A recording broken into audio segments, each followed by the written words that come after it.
लुकाचें शुभ वर्तमान। एका सोनवारा दिसा फारिसेवाच्या कोण एकल्यान मुखेल्यागेर जेजूक जेवणाक गेल्लो तेन्ना ते ताका तेलून पोलेताले।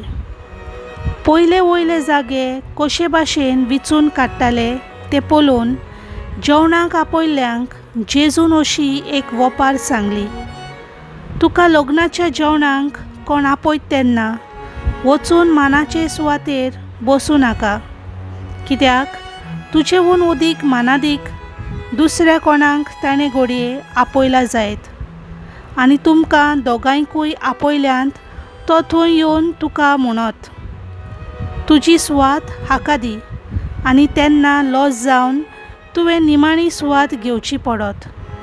देखून कोण तुका जेवणाक आपयत तेन्ना वचून निमाणे सुवातेर बस। हे पोरी तुका आपयला तो येत तेन्ना ताका अशें म्हणूंक मेळटलें, इश्टा वयले सुवातेर वचून बस। तेन्ना बरोबर जेवणाक बसलेल्या उचीर तुका मान जातलो, कित्याक आपणाकूच उंच काडटात तांकां देव खाला उडयतलो, आनी आपुणूच खालती जातात तांकां देव उंच काडटलो। देवाचें उतर हें।